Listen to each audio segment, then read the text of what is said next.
Yaya Mbwa est à la tête de Zensei, une start-up spécialisée dans la télémédecine. Créée en 2019, la jeune entreprise a mis en place une application de téléconseil médical permettant d'obtenir une consultation avec des professionnels de la santé de Côte d'Ivoire à partir d'un smartphone. La jeunesse de cette idée eut une expérience personnelle douloureuse. J'ai eu en fait des incidents personnels qui m'ont poussé en fait à réfléchir sur une solution à ce problème d'accès aux soins de santé. Déjà, il y a l'incident du décès de ma mère qui aurait pu être sauvée parce qu'elle est décédée d'un AVC dans un hôpital où il n'y avait pas de cardiologue. Et puis en fait, c'est sur le chemin vers un hôpital où elle pouvait rencontrer un spécialiste qu'elle a succombé. Et donc, je me suis imaginé que voilà, s'il y avait en fait une solution de télémédecine qui aurait permis qu'elle soit prise en charge par un spécialiste à temps, elle aurait pu rester en vie.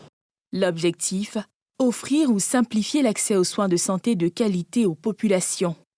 C'est une application que vous avez sur votre smartphone et à partir de laquelle vous pouvez avoir accès à des médecins au besoin. Et vous pouvez donc avoir des consultations avec ce médecin à distance à partir de chez vous ou de vos lieux de travail sans vous déplacer. Vous savez, il y a toujours un problème quand on a un souci de santé, de savoir à qui s'adresser, ou alors les spécialistes, ils ne sont pas toujours accessibles. Des fois, il faut attendre des semaines pour en rencontrer. Donc, ce que nous avons pensé, c'est qu'il fallait simplifier ce processus et ramener en fait un réseau de médecins et de spécialistes autour de cette plateforme et les mettre à la disposition de la population. Zensei est composé d'une équipe de 5 personnes et compte un millier d'utilisateurs. Et qu'en est-il du coût comparé aux services de santé habituels? Et c'est moins cher. C'est moins cher pourquoi? Parce que voilà, bon, il y a les frais de transport pour se rendre en clinique dont on ne doit plus s'inquiéter. Et puis, il y a aussi le fait que les consultations, en général, sont moins chères sur la plateforme que quand on se rend en clinique. Voilà. Donc, on gagne en temps et en confort, puisqu'on reste chez soi. Et aussi, on économise, puisque ça coûte moins cher que de se rendre en clinique. En partenariat avec l'Ordre des médecins de Côte d'Ivoire, le choix des professionnels de santé mis à la disposition des patients demeure déterminant selon Yaya. Petite démonstration du fonctionnement de cette application innovante. On va répondre à une série de questions en fonction de sa situation de santé. Voilà, dans la vérification, c'est pour moi-même. On détermine son sexe, ensuite son âge, et à la prochaine étape, on nous demande de définir certaines conditions médicales existantes qu'on a. On dit je suis en surpoids ou non, je dis non, je ne fume pas. Je n'ai pas eu de blessure récemment. Mon taux de cholestérol, il n'est pas élevé. Hypertension, je ne sais pas. Et je continue. Donc, c'est en fait un interrogatoire qui ressemble à un échange normal avec un médecin. Après le questionnaire, un rendez-vous virtuel est pris avec un médecin pour une consultation à distance via appel vidéo. Le praticien délivre ensuite une ordonnance au patient que celui-ci pourra imprimer et présenter dans une pharmacie pour l'achat des médicaments. Si l'application est uniquement disponible sur smartphone pour le moment, Yaya et son équipe travaillent à rendre accessible le service Zensei à tout le monde, même ceux qui ne détiennent pas de téléphone intelligent. Bonjour Yaya. Bonjour. Vous allez bien? Je vais très bien, merci. Bienvenue. C'est vraiment impressionnant, c'est très innovant comme application. Félicitations. Merci beaucoup. Déjà, merci pour l'invitation. Non, pas de quoi. Comment est-ce que ça a été accueilli quand vous êtes venu en Côte d'Ivoire et que vous avez voulu créer une application comme ça? Bon, déjà, disons que c'est nouveau, donc beaucoup de gens sont sceptiques quand ils apprennent que voilà, il est possible d'avoir une consultation à distance avec un médecin, puisqu'ils sont habitués en fait à aller en présentiel, se faire toucher par le médecin pour faire un examen physique. Donc beaucoup de gens s'imaginaient, ok, est-ce que c'est possible? Est-ce que c'est une arnaque? Surtout que voilà, sur l'application, pour prendre un rendez-vous, il faut effectuer un paiement par mobile money. Donc certaines personnes étaient sceptiques à tout ce processus, mais avec évidemment la COVID-19, d'ailleurs, c'est un phénomène qu'on a observé partout dans le monde. Les gens se sont sentis obligés, en confinement, de continuer à se faire prendre en charge, ou à se faire suivre par des médecins. Donc, quelque part, certaines personnes se sont senties obligées de le faire. Et quand ils l'ont fait, ils ont découvert, en fait... que c'est vrai, ça marche. Que c'est vrai, que ça marche. Alors, est-ce que vraiment ça remplace la présence d'un médecin? Parce que souvent, le médecin, il doit palper, il doit toucher pour savoir. Est-ce que vraiment, ça vient pour remplacer ou c'est juste un appui? C'est effectivement un appui. Évidemment, on ne peut pas avoir une consultation physique à travers un téléphone. Donc, il y a des situations qui ne nécessitent pas que le patient se rende en présentiel. Je ne sais pas si vous êtes arrivé de vous rendre à l'hôpital, disons, vous bravez 1 heure, 2 heures d'embouteillage. Vous attendez peut-être 1 heure en salle d'attente. Et juste pour rencontrer un médecin pendant 5 minutes, qui vous dit, voilà, vous n'avez rien de grave, on vous fait une ordonnance et puis, c'est OK. Si. Alors qu'en fait, vous aurez pu rester à la maison et avoir le même échange avec le médecin en 10-15 minutes. D'accord. Ouais, donc, en fait, ça complémente les consultations conventionnelles, dans ce sens qu'avec un médecin, dans cet échange initial, le médecin peut déterminer si oui ou non vous devez vous rendre en clinique. D'accord. Voilà, si votre situation nécessite que vous veniez en clinique, en présentiel, il pourra faire la détermination. Et c'est aussi utile pour les visites de suivi. Donc, après avoir rencontré le médecin en clinique, vous pouvez, de temps en temps, obtenir une consultation de suivi avec le médecin sans vous déplacer aussi. Et comment se fait le choix? Quels sont vos critères de sélection des médecins? Est-ce que vous avez une base de données de médecins qui sont déjà disponibles ou par exemple, comme vous avez dit tout à l'heure, je vais en consultation, j'ai mon médecin à moi et s'il n'est pas sur l'application, comment est-ce qu'on fait le suivi après?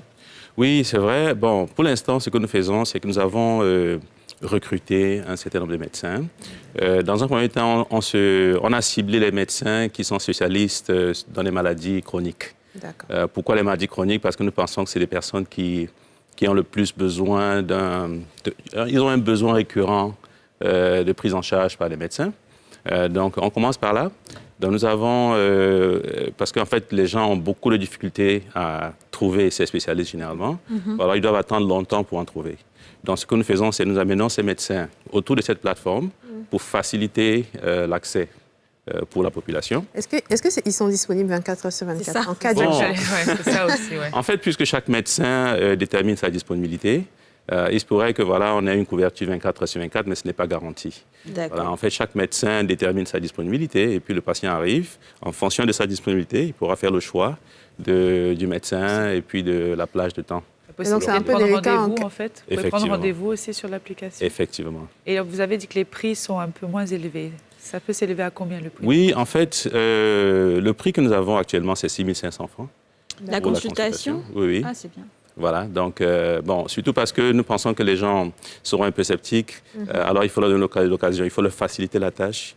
Réduire en fait, voilà. Vous allez augmenter après. Exactement. Ça. On va être beaucoup là-bas. Vous allez partir augmenter.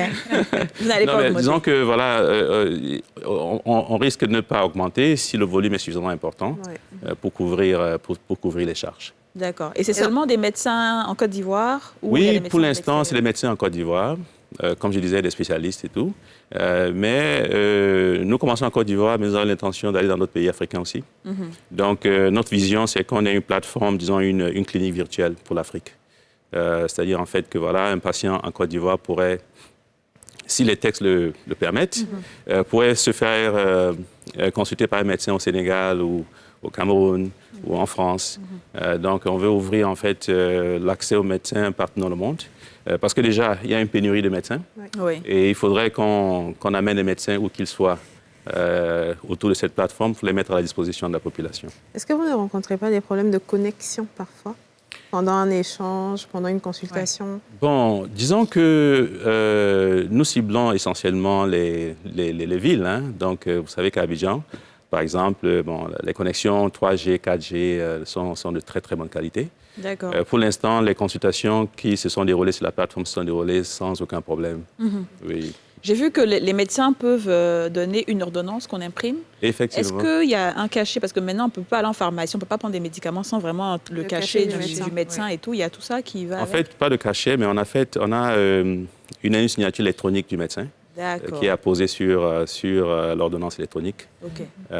Avec l'arrangement que nous avons eu avec le ministère de la Santé, les hôpitaux sont disposés à accepter ce type d'ordonnance aussi. Et est-ce que si un assuré utilise cette application, il a aussi une réduction. Est-ce que les assurances prennent en charge ce type de consultation aussi? Bon, disons que pour les assurés, la possibilité que nous avons pour eux, c'est déjà de payer sur la plateforme et de se faire rembourser par l'assurance. Parce qu'il n'y a pas encore d'arrangement formel avec les assureurs et c'est vraiment compliqué d'intégrer les systèmes et puis pour tenir compte du ticket modérateur et tout. Oui. Voilà. Et jusqu'aujourd'hui, vous êtes à combien d'utilisateurs? Nous sommes à 2000 utilisateurs aujourd'hui. Ivoiriens? Ivoiriens, oui. Très bien. Ivoiriens. Et l'application, c'est à la fois pour Android et pour iOS ou c'est juste Android? Pour l'instant, c'est juste Android. Bon, pour la simple raison que... C'est un peu discriminatoire. C'est Non, nous, les là, Samsung, là. Bon, c'est Android. évolutif. Android, yes. C'est évolutif. Disons que bon, plus de 90% de la population utilise des téléphones Android. Donc, c'est pour ça que nous avons priorisé cette plateforme. Mais à terme, nous allons... On dit que c'est pas facile aussi de faire faire valider une application par iOS. C'est compliqué en termes de procédure. D'accord. Ouais. L'application est déjà lancée, tout le monde est informé ou vous n'avez pas encore fait le lancement? Bon, le lancement, il est, disons, soft, parce que nous avons commencé une campagne sur Facebook et depuis quelques jours, d'ailleurs, nous avons pas mal d'enregistrements. Donc, en 2 jours, nous avons eu environ 500 patients qui se sont enregistrés. Et les consultations sont en cours également. D'accord. Donc, on n'a pas fait un lancement Grandeur nature. grandeur nature, voilà, mais bon, juste des petits tests. Où nous recrutons des patients en fonction de certaines pathologies. Par exemple, la semaine dernière, nous avons fait un lancement pour des gens qui ont des problèmes cardiovasculaires, l'hypertension artérielle. Cette semaine, c'est l'hépatite. Et ça nous permet en fait de voir quelles sont les pathologies, les maladies qui sont les plus dans le besoin. D'accord. On n'a plus beaucoup de temps. Yaya, quelles sont les spécialités qu'on peut retrouver sur l'application? Voilà, dans les spécialités, c'est les cardiologues, les diabétologues, les gastro-entérologues pour l'hépatite. Nous avons également des gynécologues, pédiatres aussi. Pédiatre. Voilà. Dermato? Dermato, pas encore. D'accord. Voilà, donc en fait, nous sommes en... Et des généralistes, je suppose? Évidemment, nous avons des généralistes. D'accord. Voilà. Merci beaucoup, Yaya Mboua. C'était un plaisir d'être avec vous. Merci pour l'invitation. On vous souhaite bonne continuation et c'est sûr que nous tous, on va s'abonner à cette nouvelle application. Absolument. Parce que franchement, on n'a pas le temps d'aller à l'hôpital. On se sent mal, mais on n'a pas le temps d'aller à l'hôpital.